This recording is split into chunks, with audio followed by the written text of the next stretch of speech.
Match সিরিজের দ্বিতীয় ওয়ানডেতে সফরকারী অস্ট্রেলিয়াকে ৫ উইকেটে হারিয়ে এক ম্যাচ হাতে রেখেই সিরিজ জিতেছে বাংলাদেশ। এর আগে অজিদের বিপক্ষে টি-২০ সিরিজ জিতলেও একদিনের সিরিজ জেতা হয়নি বাংলাদেশের। সেই আক্ষেপ এবার ঘুচল। বৃহস্পতিবার ১১ জুন মিরপুর শেরে বাংলা জাতীয় ক্রিকেট স্টেডিয়ামে টস জিতে আগে ব্যাটিংয়ের সিদ্ধান্ত নেয় অস্ট্রেলিয়া।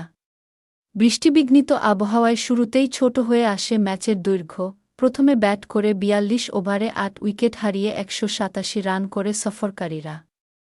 ডিএলএস মেথডে বাংলাদেশের লক্ষ্য ছিল ৪১ ওভারে ১৯২ রান।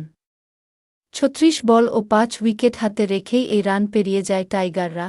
অজিদের ইনিংসের প্রথম ওভারেই ম্যাথু শর্টকে বোল্ড করে ফেরান তাসকিন।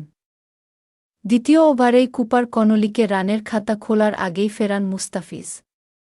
একই ওভারের শেষ বলে ম্যাট রেঞ্জকে ফিরিয়ে জোড়া শিকার বানান কাটার মাস্টার। ০ রানে ৩ উইকেট হারিয়ে বিপর্যয়ে সফরতরা। ৩৪ রান করে তানভীর ইসলামের বলে কাটা পড়েন অধিনায়ক জশ ইংলিশ। তার দ্বিতীয় শিকার ২৫ রান করা ক্যামেরুন গ্রিন। এরপর মার্নাস লাবুশেন ও জাবিয়ের বার্লেটের ব্যাটে ১০০ রানের জুটিতে ঘুরে দাঁড়ায় অজিরা। তাসকিনের পেসে সাজঘরের পথ দেখেন দলের হয়ে সর্বোচ্চ ৫২ রান করা জাভিয়ের। এরপর বৃষ্টি বাধায় খেলা বন্ধ হওয়ার আগ পর্যন্ত অস্ট্রেলিয়ার সংগ্রহ ছিল ৪২ ওভারে ৮ উইকেটে ১৮৭ রান।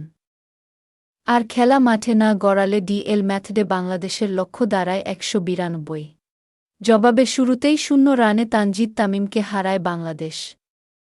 সৌম্য ও শান্ত দুজনেই আউট হন ৪২ করে। ২১ রানে লিটনকে ফেরান গ্রিন, মোসাদ্দেক ফেরেন ১৫ রানে।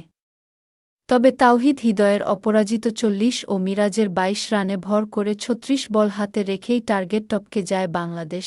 আগামী রোববার সিরিজের তৃতীয় ও শেষ ওয়ানডেতে মুখোমুখি হবে দুদল। ম্যাচটি শুরু হবে সকাল ১১টায়।